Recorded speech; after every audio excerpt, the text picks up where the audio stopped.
আপনাদের সকলকে পশ্চিমবঙ্গ সরকারের পক্ষ থেকে, রাষ্ট্রবাদী সরকারের পক্ষ থেকে এবং মুখ্যমন্ত্রী হিসেবে আমার পক্ষ থেকে এবং এই পুণ্যভূমি, পবিত্র ভূমি, ফলতার গণদেবতা জনতা জনার্দন, আপনাদের সকলকে পশ্চিমবঙ্গ সরকারের পক্ষ থেকে, রাষ্ট্রবাদী সরকারের পক্ষ থেকে এবং মুখ্যমন্ত্রী হিসেবে আমাদের এই ব্যবস্থাপনা গোটা রাজ্য জুড়ে আমাদের জনকল্যাণ শিবির হচ্ছে। মাননীয় প্রধানমন্ত্রী এখানে আমাদের কর্মসূচি সভাস্থল কানায় কানায় ভরিয়ে দিয়েছেন। আমাদের এই ব্যবস্থাপনা গোটা রাজ্য জুড়ে আমাদের জনকল্যাণ শিবির হচ্ছে। মাননীয় প্রধানমন্ত্রী নরেন্দ্র মোদীজি, যিনি দেশের প্রধানমন্ত্রী হিসেবে সর্বকালীন রেকর্ড করেছেন 12 বছরের অধিক সময়, তাকে সামনে রেখে পশ্চিমবঙ্গের নবগঠিত সরকার আপনার সমবেত হয়েছেন। আমি আরেকবার ধন্যবাদ জানিয়ে আয়োজক, ব্যবস্থাপক, দক্ষিণ 24 পরগনার তরুণ জেলা শাসক আইএস অভিষেক তিওয়ারি সহ তার সমগ্র টিমকে, তারা এত অল্প সময়ের মধ্যে এই ব্যবস্থাপনা করার জন্য তাদের প্রতি আমি ধন্যবাদ এবং কৃতজ্ঞতা জ্ঞাপন করি। মঞ্চে উপবিষ্ট আছেন মন্ত্রিসভায় আমার সাথী, রাজ্যমন্ত্রী এবং কাকদ্বীপ থেকে নির্বাচিত মাননীয় বিধায়ক সম্মানীয় দীপঙ্কর জানা মহোদয়। আমাদের মধ্যে আছেন যাকে আপনারা লক্ষাধিক ভোটে কিছুদিন আগে জিতিয়েছেন, ফলতার জনপ্রিয় বিধায়ক, তরুণ নেতা, অ্যাডভোকেট দেবাংশু পান্ডা মহোদয়, গোসাবার বিধায়ক ভাতৃপ্রতিম বিকর্ণ নস্কর, সাগরের বিধায়ক মাননীয় সুমন্ত মণ্ডল এবং ডায়মন্ড হারবারের বিধায়ক পান্নালাল হালদার মহোদয় মঞ্চে আছেন এই রাজ্যের ডিজিপি মহোদয়, সিনিয়র আইপিএস, যার নেতৃত্বে অবাধ এবং গণতান্ত্রিক সুরক্ষিত নির্বাচন হয়েছে, মাননীয় সিদ্ধিনাথ গুপ্তাজি। আমাদের মধ্যে উপবিষ্ট আছেন আমাদের ভূমি সংস্কার দপ্তরের প্রিন্সিপাল সেক্রেটারি সুরেন্দ্র গুপ্তাজি। আমাদের মধ্যে উপবিষ্ট রয়েছেন এডিজি রাজেশ সিনহাজি। আমাদের মধ্যে উপবিষ্ট আছেন এই এলাকার আইজি, আমাদের এই জেলার নতুন এসপি চন্দ্রশেখর বর্ধন সহ আমাদের সাধারণ প্রশাসন, পুলিশ প্রশাসনের সমস্ত ব্যক্তিবর্গ। উপবিষ্ট আছেন সমাজসেবিকা শ্রীমতী সোমা ঘোষ, প্রাক্তন বিধায়ক দীপক হালদার এবং আরও সাথীবৃন্দ। সকলকে আমি যথাযথ সম্মান এবং অভিনন্দন জানাই।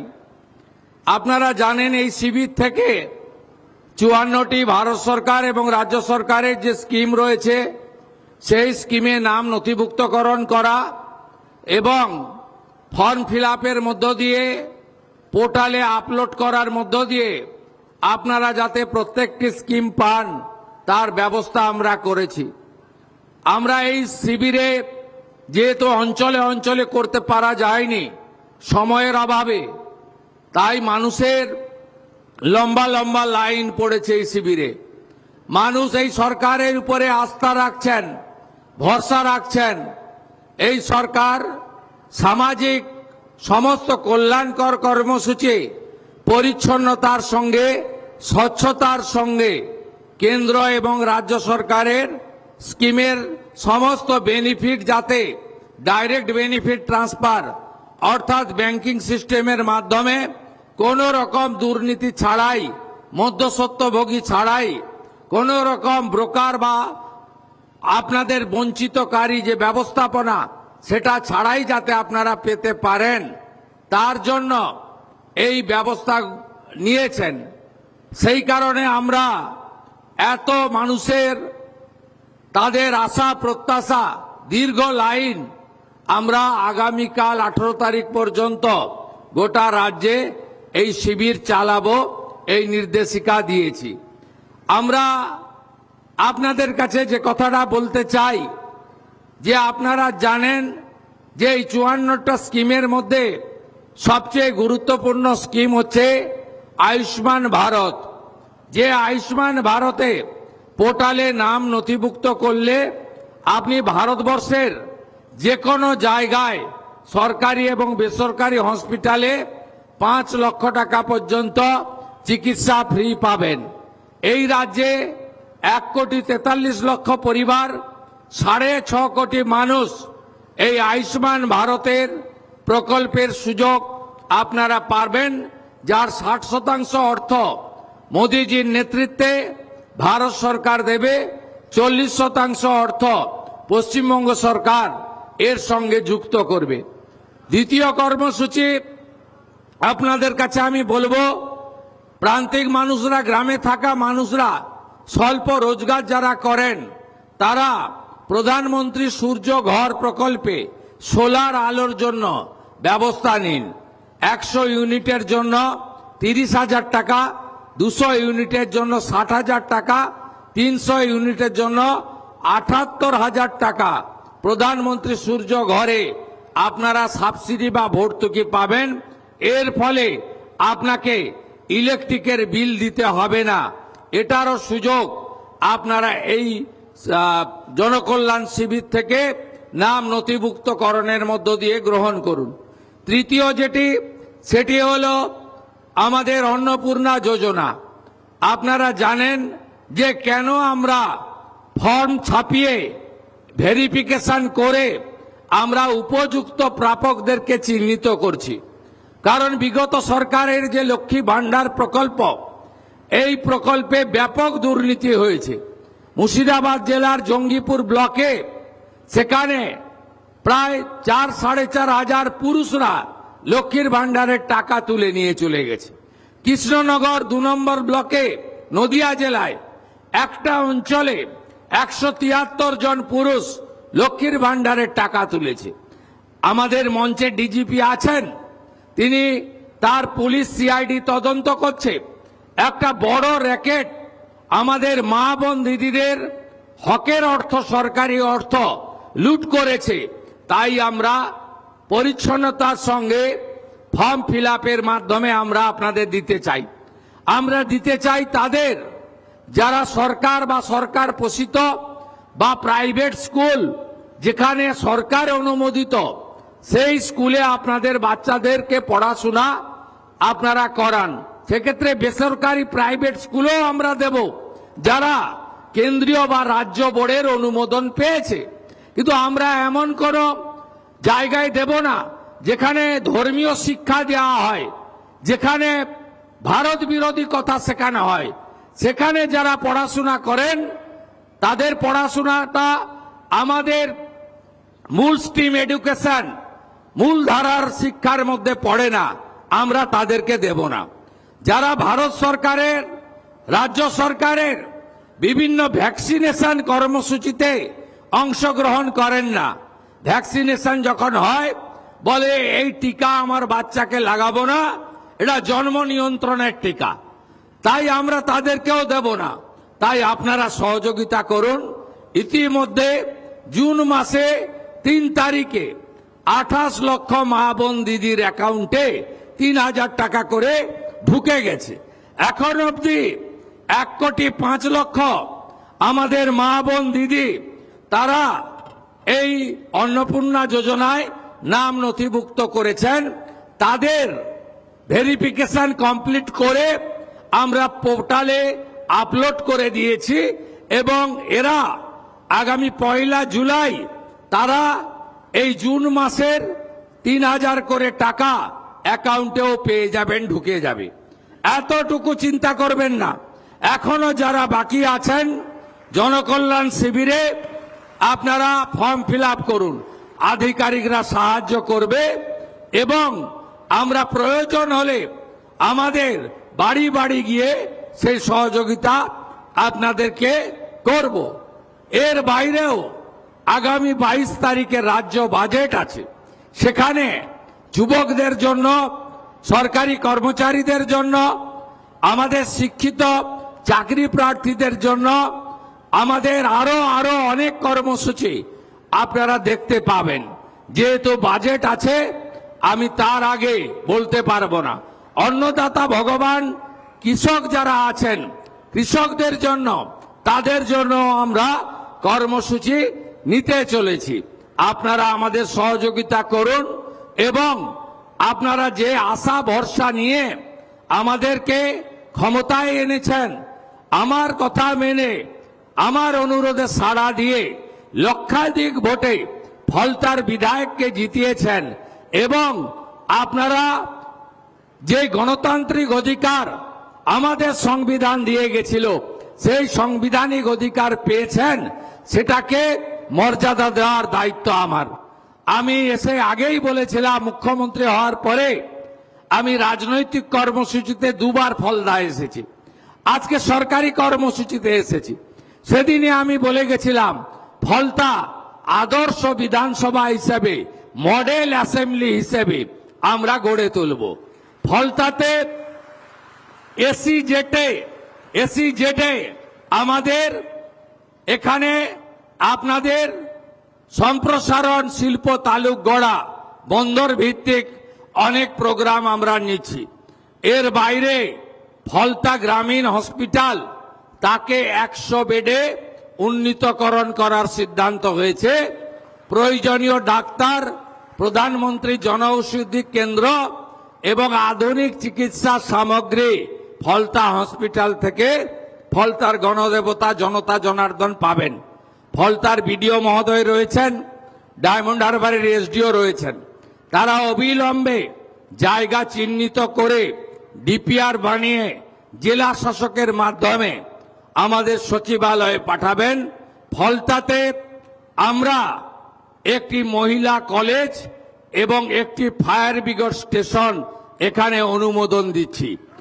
এর বাইরেও আমরা ফলতা থানাকে শক্তিশালী করা এবং ফলতা থানায় মহিলাদের জন্য আলাদা হেল্প ডেস্ক তৈরি করে এখানে আরো মহিলা অফিসারদেরকে আমরা নিয়োগ করব এবং পরিষ্কারভাবে বলে যাই, আইন হাতে তুলে নেবেন না। এ সরকার ছাড়বে না, এ সরকার কাউকে ছাড়বে না। আমি যখন এই কল্যাণ শিবিরে একজন বোনকে পরিষেবা দিচ্ছিলাম, তিনি আমাকে বলছিলেন চোখের জল ফেলতে ফেলতে, একটু আগেই ডিজিপি সাক্ষী বলছেন আমার মাথার সিঁদুর আপনারা রক্ষা করে দিয়েছেন। এই যে কথা স্বাধীন দেশে আমাদের শুনে কষ্ট হয়। আমি আপনাদের কথা দিয়ে গেলাম, ফলতায় আইনের শাসন প্রতিষ্ঠা হয়েছে। এখানে শাসকের আইন চলবে না। গুন্ডামি, জঙ্গিপনা, জমি লুট আমরা কোনোটাই ভবিষ্যতে করতে দেব না। ভোট লুট তো অতীত হয়ে গেছে। আপনারা নিশ্চিন্ত থাকুন, যত বড় মাফিয়া ডন হোক না কেন তাকে সবক শেখানোর কাজ ভারতীয় জনতা পার্টি পরিচালিত রাজ্যের সরকার করবে। আমি টিভিতে দেখছিলাম, উত্তরবঙ্গে ছিলাম, কার্শিয়াঙ্গে পাহাড়ে, এখানে কিছু লোক একজন মাফিয়া স্ত্রীর নেতৃত্বে পুলিশ এবং প্যারামিলিটারিকে আক্রমণ করতে গেছিল। আমি এখানে এসপি সাহেব আছেন, আমি বলে গেলাম ভিডিওতে যতগুলোকে ছবিতে দেখা গেছে কেউ যেন বাড়িতে না থাকে। তাদেরকে আইনের আওতায় আনতে হবে এবং ভারতীয় ন্যায় সংহিতার অন্তর্গত রাষ্ট্রবিরোধী কার্যকলাপের যে ধারা আছে, আমি পুলিশ মন্ত্রী হিসেবে আপনাকে নির্দেশ দিচ্ছি, সেই ধারাতে এমন শিক্ষা দিন যাতে কোনোদিন কোন পুলিশ সরকারি কর্মচারী, প্যারামিলিটারি যারা এসেছেন আমাদের সাহায্য করতে, তাদেরকে কেউ আক্রমণ করার সাহস না রাখে। আপনারা শুনলে খুশি হবেন, শুধু জেলের ভাত খাওয়ানো নয়, যারা হামলা করেছে তাদের সম্পত্তি বাজেয়াপ্ত করে সেই সম্পত্তিকে নিলামে চড়ানোর কাজও আপনাদের ডবল ইঞ্জিন সরকার করবে। আইনের শাসন প্রতিষ্ঠা করাই আমাদের লক্ষ্য। সবাই ভালো থাকবেন। প্রচন্ড ঘরবাক্ত পরিবেশ। আপনাদের আমি আর দীর্ঘ বক্তব্য রাখতে চাই না। অনেক মা বোন দিদিরা এসেছেন। আপনারা সবাই ভালো থাকুন, সবাই মিলে কাজ করুন। আর ফলতায় অনেক দুর্নীতি হয়েছে।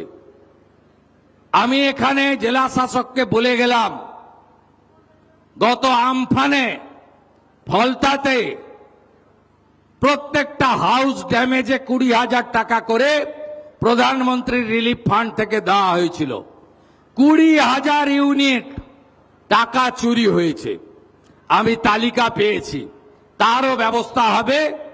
আর কিছুদিন আগে বিগত সরকার বাংলার বাড়ি বলে একটা স্কিমে প্রথম কিস্তিতে 8,000 বাড়ি, এখানে বাড়ি হয়নি, সেখানে 60,000 টাকা করে 8,000 ইউনিট টাকা তুলে নিয়ে চলে গেছে। কে তুলে নিয়ে চলে গেছে আপনারা জানেন। তাকে অভিযোগ আছে বিগত দিনে যিনি বিডিও ছিলেন তিনি সহায়তা করেছেন। বিডিওর বিরুদ্ধে যে ব্যবস্থা নেওয়ার আমাদের ভিজিলেন্স নেবে সরকারি। আর ডিএম সাহেবকে আমি বলে গেলাম, এই ক্ষেত্রে প্রত্যেকটি বেনিফিশিয়ারির ফিজিক্যাল ভেরিফিকেশন, অর্থাৎ বাড়ির যে টাকা লুট হয়েছে সেই লুটের টাকা ফেরত করানো এবং তাদের বিরুদ্ধে প্রয়োজনীয় ব্যবস্থা নেওয়ার কাজ এখানকার জেলা প্রশাসন করবে। আমি এটা নজর রাখব। সবাই খুব ভালো থাকবেন, সবাই ভালো থাকবেন।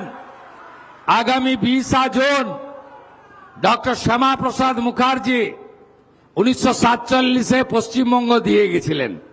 পশ্চিমবঙ্গ দিবস সর্বত্র পালন করবেন। আর আগামী 21 তারিখ বিশ্ব যোগা দিবস। 181টা দেশ ভারতবর্ষের এই উদ্যোগ গ্রহণ করেছে।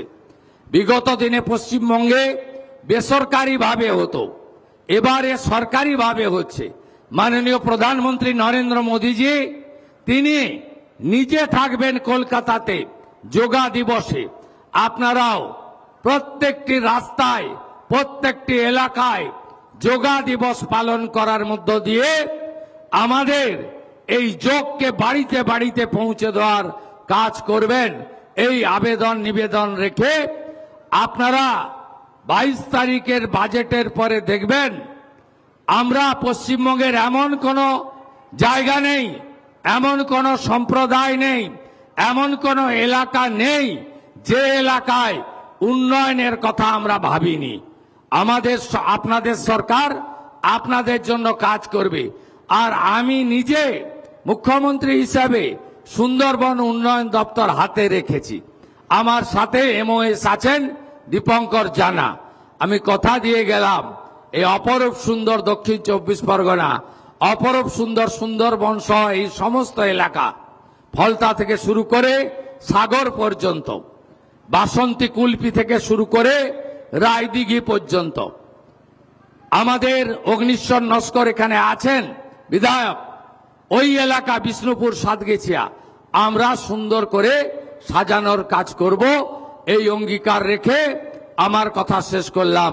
জয় হিন্দ, বন্দে মাতরম। নমস্কার এবং অনেক ধন্যবাদ মাননীয় মুখ্যমন্ত্রী।